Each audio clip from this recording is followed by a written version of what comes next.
quero convidar você mais uma vez a olhar para o texto de Gálatas 5, 22 e 23. Nós estamos olhando palavra a palavra desse texto, né, o chamado fruto do Espírito. E nós vamos então hoje, mais uma vez, dar seguimento a essa série de estudos. E hoje nós vamos falar sobre gentileza, tá? O texto está na tela aí, você pode acompanhar. Eu vou ler, não sei qual a tradução que você tem na mão, mas acompanhe aí na sua Bíblia. Essa tradução que eu vou ler aqui é a tradução da NVI, que diz assim: mas o fruto do Espírito é amor, alegria, paz, paciência, amabilidade, bondade, fidelidade, mansidão e domínio próprio. Contra estas coisas não há lei. Paulo, ele escreveu que o fruto do Espírito também é amabilidade, né? Que é a mesma coisa que gentileza, cordialidade. Ou seja, além do amor, da alegria, da paz, da paciência, Deus quer, através do seu Espírito, nos transformar em pessoas mais gentis, formando assim o chamado fruto do Espírito. Que lembra que nós temos falado que é uma combinação de valores que retratam a vida completa em Deus, ou aquela vida que a gente chama de cheia do Espírito Santo, tá? Eu quero enfatizar nessa noite aqui que essa questão do fruto do Espírito e da gente ter o fruto do Espírito é para ser o estado normal de todos nós, tá? Todo crente genuíno, maduro, precisa ser cheio do Espírito Santo. Olha essa frase, esse texto do A.W. Tozer. Ele diz assim: a vida em que o Espírito habita não é uma edição de luxo do cristianismo, que deve ser desfrutada por determinados cristãos extraordinários e privilegiados. Ao contrário, é o estado normal para todo homem e mulher remido em todo mundo. Então preste atenção nisso. Não é para você que está aqui ou quem está em casa ficar pensando assim: que bonito isso aí, né? Esse negócio do fruto do Espírito, olhar para cada uma dessas partes do fruto e ficar pensando assim: nossa, tem pessoas que vivem assim, pessoas privilegiadas, pessoas selecionadas, pessoas extraordinárias, pessoas queridas por Deus, né, abençoadas por Deus. Mas isso não é para todo mundo. Não, não é isso. Entenda que a vida que o Espírito Santo habita não é uma edição de luxo para alguns. Que esse é o problema, né, de muitos. Imaginar assim que há pessoas no meio cristão que atingem um nível espiritual, que se tornam pessoas especiais, pessoas extraordinárias. O que Deus quer é que aquilo que nós estamos falando aqui, cada uma dessas características, qualidades, virtudes, façam parte da nossa vida. Todos nós, né? Não é para alguns, não é para pessoas especiais, é para todos nós. Todos nós, Deus espera que a gente viva dessa forma. Então, entendendo isso, algumas versões, não sei qual a versão que você tem da Bíblia aí na mão, mas algumas versões mais antigas da Bíblia, elas vão trazer a palavra benignidade, não é isso? Vai dizer que o fruto do amor, o fruto do Espírito, aliás, é amor, alegria, paz, paciência, benignidade. E na sequência, traz a palavra bondade. Isso gera muita dúvida na cabeça nossa, né? Porque quando você vai para um dicionário da língua portuguesa e você digita lá, ou você folheia lá, e procura o verbete benignidade, vai dizer que benignidade é bondade, né? É a mesma coisa. Isso confunde muito a cabeça da gente. Por isso que a versão da NVI, ela trouxe uma outra tradução. Ela diz que o fruto do Espírito é amor, alegria, paz, paciência, amabilidade, bondade. Porque na língua grega são duas expressões distintas. É claro que a gente vai se aprofundar na bondade na semana que vem, não é? Eu espero que você volte aqui, ou quem está em casa acesse de novo o canal e possa acompanhar, que é o complemento disso aqui. Mas é importante hoje nós entendemos a diferença dessas duas expressões. A primeira expressão, traduzida como benignidade, ou amabilidade, ou gentileza, é uma palavra que aparece apenas 10 vezes no Novo Testamento. E essa palavra é só usada pelo apóstolo Paulo. Nenhum outro documento escrito no Novo Testamento vai usar essa expressão. E essa expressão, ela se refere a uma disposição gentil, uma disposição bondosa para com outros. Retrata o coração bondoso. Por isso que se traduz como benignidade. Benignidade no português é muito parecido com bondade. Mas a palavra grega traduzida para benignidade, ou aqui no caso da NVI, amabilidade, retrata o coração bondoso. E indica a essência da pessoa, independente da ação da pessoa. É quase que o conceito do câncer benigno, não é assim? Conhece alguém, ou você já experimentou isso, né? Você tem um nódulo. Aí você vai no médico, o médico diz assim, precisamos fazer um exame e tudo mais. Aí faz o exame e diz, não, mas esse nódulo ele é benigno. Por que ele é benigno? Porque ele faz bem? Não. É que ele não faz mal. Percebe? Então, essa é a ideia de benignidade. Não é alguém necessariamente que faça o bem, mas é alguém que não faz mal. Percebe a diferença? É que o grego ele é muito conceitual, né? Ele tem nuances muito sutis. E é importante a gente entender isso, né? A ideia do benigno é que é um câncer tratável, não é? Não é que ele está ali, pode deixá-lo ali, ou porque ele está fazendo bem para a gente até. Não, mas ele não faz mal. Então ele é tratável, pode tirá-lo, pode extrair, a pessoa pode ficar tranquila e tudo mais. Essa é a ideia da benignidade. A segunda palavra, que é traduzida como bondade, vai aparecer 4 vezes mais no Novo Testamento. Exatamente 41 vezes, essa palavra, na língua grega, aparece no Novo Testamento. E ela se refere mais à bondade ativa. São as ações de bondade de uma pessoa. Aparentemente, assim, parece que não tem diferença significativa. Mas, como eu já falei, o grego ele é muito conceitual. Na língua grega, essas palavras elas têm uma diferença muito grande. Porque há uma diferença entre pessoas que podem fazer ações de bondade, mesmo sendo ruins de coração, elas podem ter uma ação bondosa, e pessoas que são, não necessariamente estão fazendo uma ação bondosa, mas elas são boas de coração. Significa dizer que benignidade, amabilidade ou gentileza diz respeito à pessoa que exala bondade, a pessoa que transpira bondade, né? A pessoa benigna, ela não precisa fazer o bem para que as pessoas sintam bem perto delas. Essa é a diferença. Pessoas benignas, elas fazem o bem, mesmo não fazendo o bem. Porque elas espargem bondade, elas espelham bondade, espalham bondade. Quando aplicada a Deus, essa palavra ela vai ganhar o sentido de benevolente, que se refere à disposição de Deus em nos absolver da culpa do pecado. Benevolente é a ideia de que Deus, ele gentilmente se põe do nosso lado e nos defende, e tira a nossa culpa, né? Por isso que a Bíblia vai dizer aqui e ali, Paulo vai dizer, na verdade, no Novo Testamento, que Deus é benigno, a benignidade de Deus. Porque se refere a essa característica de Deus, um Deus benevolente, um Deus que nos absolve da culpa, um Deus que se põe ao nosso lado. É para exemplificar, para você entender, não que eu não acho que você não esteja entendendo, né?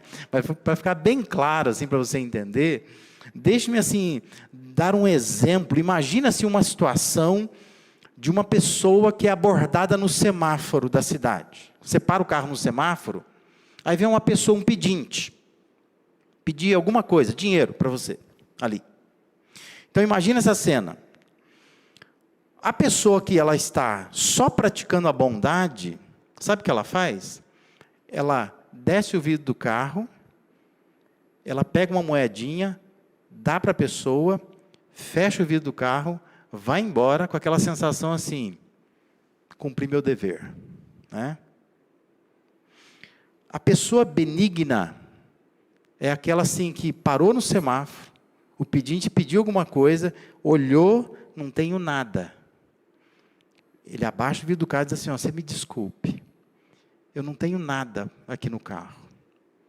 E fecha o vidro do carro, vai embora com aquela sensação ruim.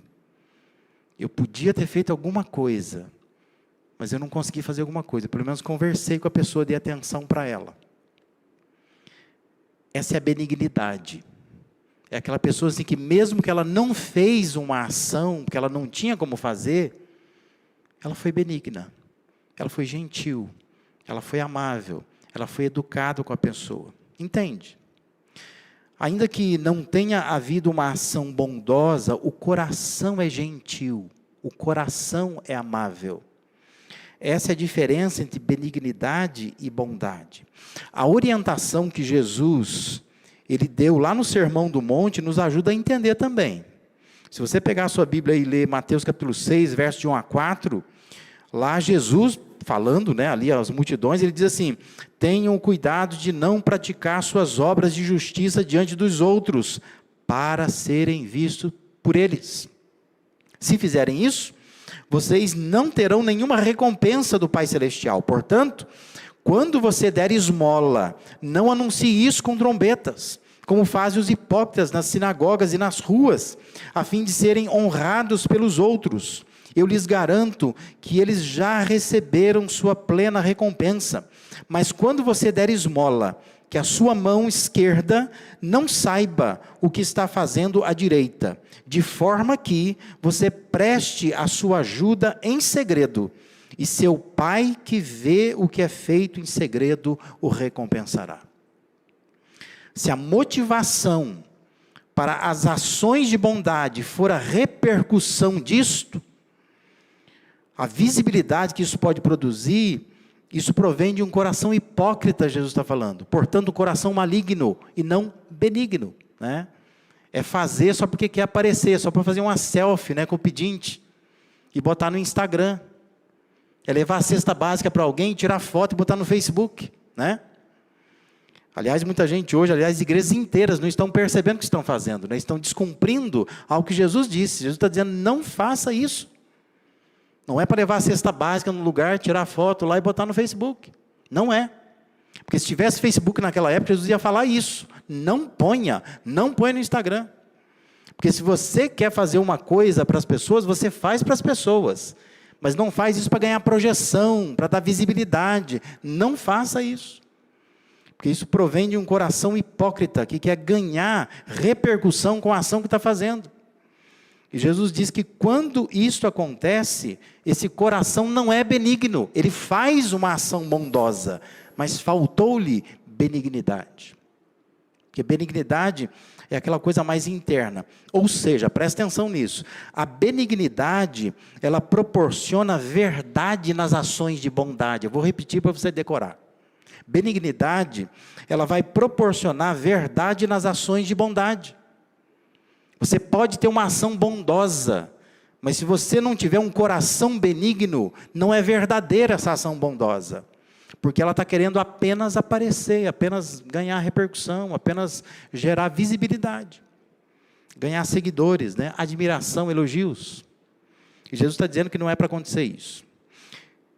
Se não associarmos a gentileza, a amabilidade ou a benignidade, a bondade prática, nós podemos ser condenados como os fariseus e escribas foram por Jesus. Se você olhar lá, Mateus 23, versículo 27 e 28, Jesus diz assim, ai de vocês, mestres da lei e fariseus, hipócritas, vocês são como sepulcros caiados, bonitos por fora, mas por dentro estão cheios de ossos e de todo tipo de imundície.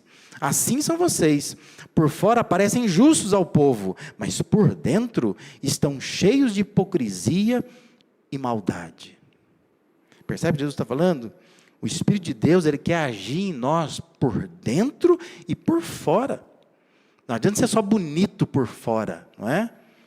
A pessoa é bonita por fora, fica fazendo coisa bondosa por aí, agindo. Eu não estou dizendo que não é para agir com bondade, é para agir com bondade, mas o que eu estou dizendo é que o Espírito Santo quer fazer uma ação completa. Não é só uma ação externa, não é só bonito por fora, é bonito por dentro.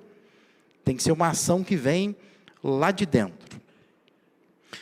Por isso eu quero que você, pensando nessas coisas, né, na ação completa que Deus quer fazer, especialmente nessa parte do fruto, que é a chamada benignidade, que a gente está chamando aqui de gentileza, eu quero que você pense comigo em 3 faces da gentileza, ou da benignidade, né? Quais são as faces? Aonde que na prática nós vamos realmente vivenciar essa questão da gentileza, ou da benignidade, ou da amabilidade? Primeira face da benignidade é a sensibilidade. Isso tem a ver com a forma de olhar para o outro. Observe aí o que Paulo escreveu aos Romanos acerca de Deus. E eu estou usando aqui agora a versão do Almeida Revista e Corrigida, por isso que aparece um ARC no final ali, porque esta versão do Almeida Revista e Corrigida reproduz o texto grego mais fielmente, nesse caso aqui, e aparece a palavra, para você entender que aquela palavra grega lá para benignidade, está aparecendo nesses textos aqui. Então, Romanos 2,4 diz assim: ou desprezas tu as riquezas da sua benignidade, e paciência, e longanimidade, ignorando que a benignidade de Deus te leva ao arrependimento. A forma sensível com que Deus olha para nós é que nos leva ao arrependimento, não é? Isso faz lembrar, se você lembra da passagem, né? Pedro negou Jesus. E Lucas vai dizer, na sua narrativa, que depois de Pedro negar Jesus, ele passa pelo pátio e diz que Jesus olhou para ele. E a maneira como Jesus olhou para ele, diz que Pedro sai e chorou amargamente. É o olhar sensível de Jesus para Pedro, não é? E ele foi chorar.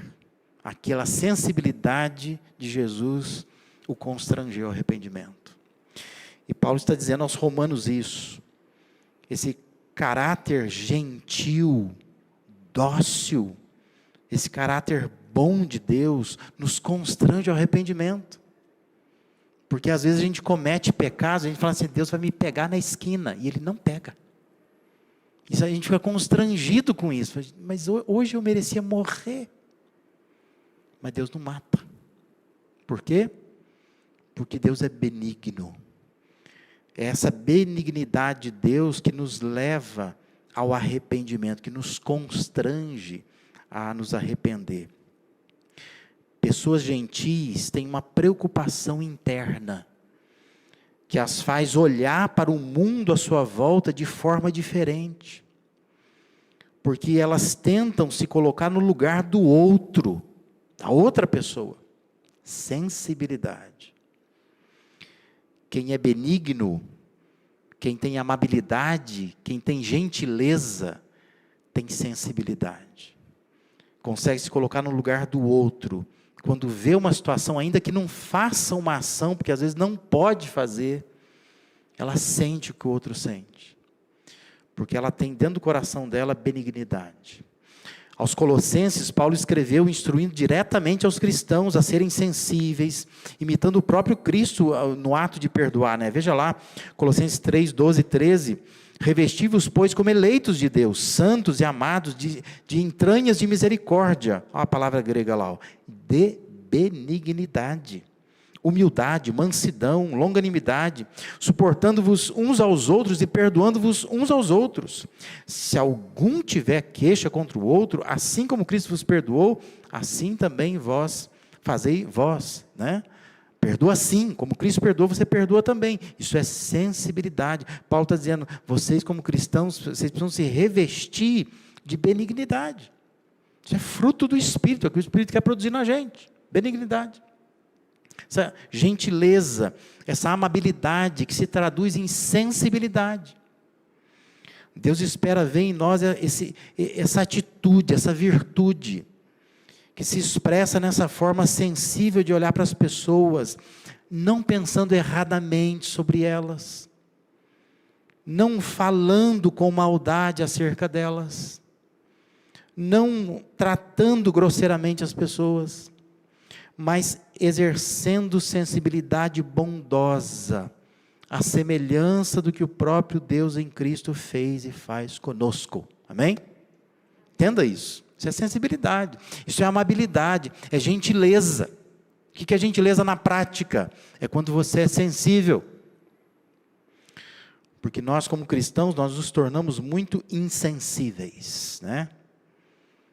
A pessoa fez uma coisinha, você já aponta o dedo, você nunca mais perdoa aquela pessoa, você não fala bem dela, você não trata ela bem, você não olha para ela da mesma maneira, você condena a pessoa para o resto da vida, né? E o Espírito de Deus quer produzir isso em nós, uma sensibilidade maior. Se coloca no lugar dela. Você no lugar dela não faria a mesma coisa, não faria pior que ela. Porque quando você se coloca no lugar do outro de forma sensível, você se torna mais gentil com as pessoas. Por quê? Porque você entende o que aquela pessoa está passando. Então você não fala mal dela, você não trata ela mal, você não pensa mal dela, mas você olha para ela com sensibilidade. Uma outra face da gentileza é a generosidade. De modo bem prático, generosa é aquela pessoa que dá mais do que está sendo pedido. Isso é generosidade, não é? Quando você pede uma coisa, a pessoa dá mais que aquilo. É uma pessoa generosa. Então, gentileza também se traduz na prática em generosidade. Essa é uma outra face da amabilidade, da benignidade, da gentileza. É quando há uma disposição de se doar um pouco mais, um pouquinho mais, né? Eu vou passar da medida do que está me pedindo. Isso é uma porção generosa, é uma pessoa generosa, quando ela faz isso. É demonstrar que tem um coração generoso. Olha lá, Efésios 2, versículos 6 e 7, de novo, quero chamar a sua atenção, estou usando a versão da Almeida Revista Corrigida, porque ela está traduzindo exatamente o que o texto grego está traduzindo, né? Aparecendo a palavra benignidade aí. Diz assim: nos ressuscitou juntamente com Ele, e nos fez assentar nos lugares celestiais em Cristo Jesus, para mostrar nos séculos vindouros as abundantes riquezas da sua graça, pela sua benignidade para conosco em Cristo Jesus. Paulo estava dizendo aos Efésios, Deus é generoso, e sendo generoso, Ele compartilha das riquezas da sua graça conosco, sendo benigno, gentil, amável para conosco, né? Gentileza envolve partilha. Significa querer compartilhar ou repartir com outros o bem que está dentro da gente. Então eu reparto isso com outros. E é bem isso que Deus faz. Deus compartilha do bem que está nele conosco, né? É um atributo que Deus comunica conosco, o chamado atributo da bondade ou da benignidade, né? Deus é bom e Ele criou os seres para serem bons também. E quer nos tornar pessoas de fato boas. Então Deus compartilha conosco as riquezas da graça, porque Ele quer que sejamos pessoas gentis, pessoas amáveis, pessoas benignas. Paulo, quando escreve a Tito, ele fala dessa gentileza de Deus, repartindo dessa benignidade dele de forma generosa, abundante, né? Tito 3, versos 4 e 6, diz assim: mas quando apareceu a benignidade e o amor de Deus, nosso Salvador, para com os homens, não pelas obras de justiça que houvéssemos feito, mas segundo a sua riqueza, nos salvou, pela lavagem da regeneração e da renovação do Espírito Santo, que, olha só a palavra, que abundantemente Ele derramou sobre nós, ou seja, generosamente Ele derramou sobre nós, por Jesus Cristo, nosso Salvador. Deus é um Deus generoso, faz mais do que a gente está pedindo, não é isso? Ele vai para além do que a gente pede. E Deus quer produzir isso em nós, que nós sejamos pessoas amáveis, pessoas benignas, pessoas que são gentis. E isso na prática é ser pessoa generosa, é aquela pessoa que faz mais do que está pedindo, porque ela quer transbordar, ela quer partilhar do bem que está dentro dela. E uma última face da gentileza é a serenidade. É a forma de agir para com o outro, né? Paulo, quando escreve a Timóteo, ele instrui: ao servo do Senhor não convém brigar, mas sim ser amável para com todos, apto para ensinar, paciente. Bem prático, né? Paulo dizendo: não convém ao servo do Senhor brigar. Aliás, a expressão servo do Senhor aqui, quando Paulo escreve a Timóteo, é uma expressão um pouco atípica. E a gente entende que ela não está se referindo a todos nós cristãos, né? Embora Deus espera que todo cristão seja amável com todos, né? Que seja para ensinar, seja paciente. Mas a expressão servo do Senhor aqui está dizendo aos líderes. Quem lidera precisa aprender esse princípio. Não convém a quem lidera brigar, contender, como diz algumas versões, né? Mas sim devem ser líderes amáveis para com todos, aptos para ensinar, pacientes para com todos. É preciso ser mais suave, né? É preciso ser menos rígido, menos ríspido, menos intransigente. O Matthew Henry, né, ele define benignidade assim. Ele diz que benignidade é doçura no temperamento. Isso é benignidade. É quando a pessoa consegue colocar açúcar no temperamento, né? Para de ser azedo, para de ser amargo, né? Para de ser sem sabor, mas põe açúcar, adoça esse temperamento, né? Isso é importante. Deus, por seu Espírito, Ele quer usar a vida do cristão na vida de outros, tornando o cristão mais dócil, mais amável, menos carrancudo, menos agressivo, menos amargo. Porque às vezes parece que a vida cristã se torna assim, né? A pessoa é amarga, ela é intransigente, ela é exigente, ela é carrancuda, ela é entristecida, ela é amargurada. Mas Deus nos chama para sermos pessoas mais serenas, mais suaves, né? Que levam um pouco mais de leveza para a vida, e não endureça, enrijeça ainda mais a vida. Que isso é muito ruim, a gente faz mal para as pessoas quando a gente faz assim. E às vezes, a gente está vindo, né, de uma geração assim, de igrejas enrijecidas, de pastores bravos, né? E quando a gente era criança, a gente estava na igreja e pensava: o pastor está bravo com quem? Porque o jeito que ele prega, parece que ele está bravo com alguém, ele vai bater em alguém.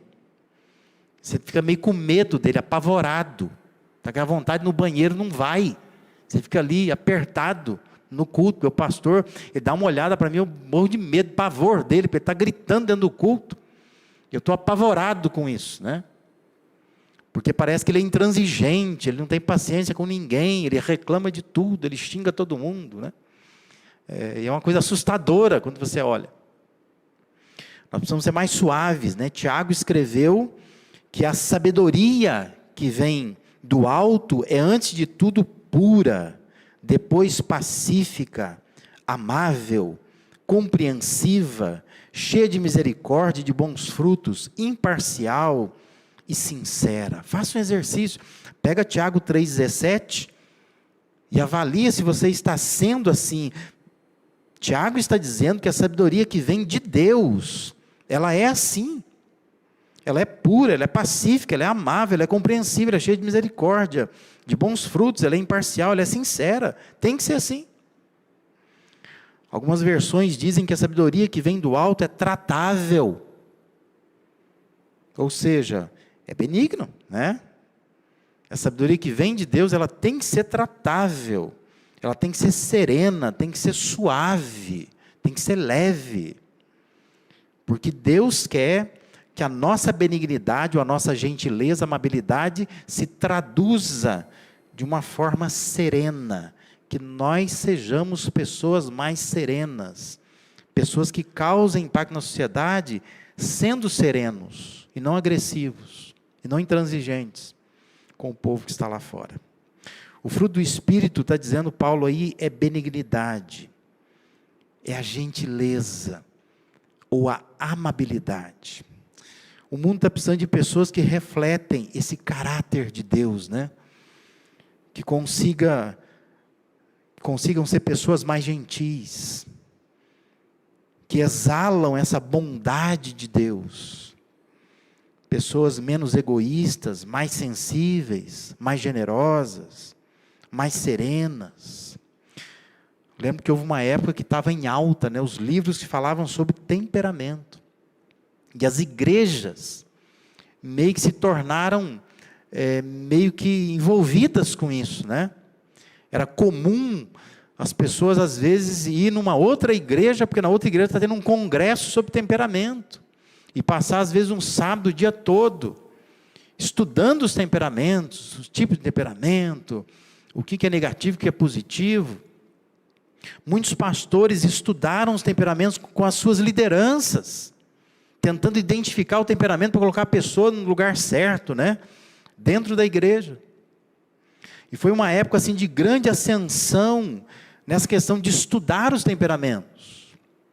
Embora a intenção ela fosse boa, a verdade é que muitos se esconderam e explicaram a sua má vontade e a sua resistência à mudança, se justificando no temperamento.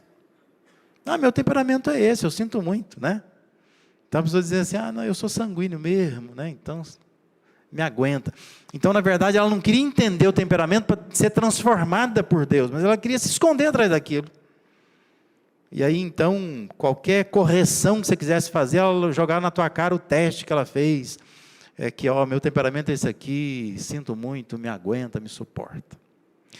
Mas eu queria que você nessa noite pedisse a Deus, Deus, transforma o meu temperamento.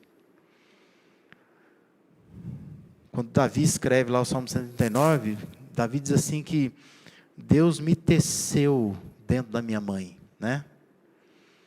Então eu acho que Deus também teceu a mim, teceu a você.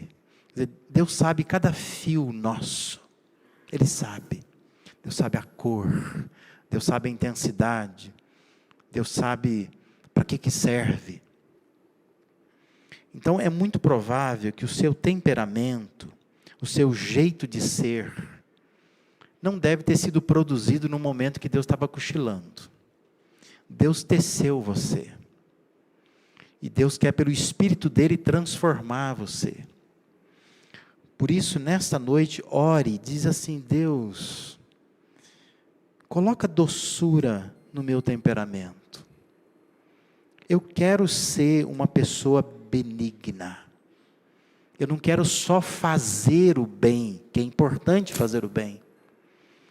Mas eu quero ser uma pessoa boa. Ainda que não esteja fazendo nenhuma ação boa, eu quero fazer bem para quem está perto de mim. Eu quero que as pessoas se sintam bem perto de mim. Por eu ser uma pessoa que exala, que transpira a bondade de Deus. Peça a Deus, Deus me torne uma pessoa mais sensível, uma pessoa mais generosa, uma pessoa mais serena, para que eu leve a vida de uma forma mais suave, e para que eu possa ser rodeado de pessoas, que também possam ser influenciadas pela minha benignidade, pela minha amabilidade, pela minha forma gentil de viver, de tratar as pessoas.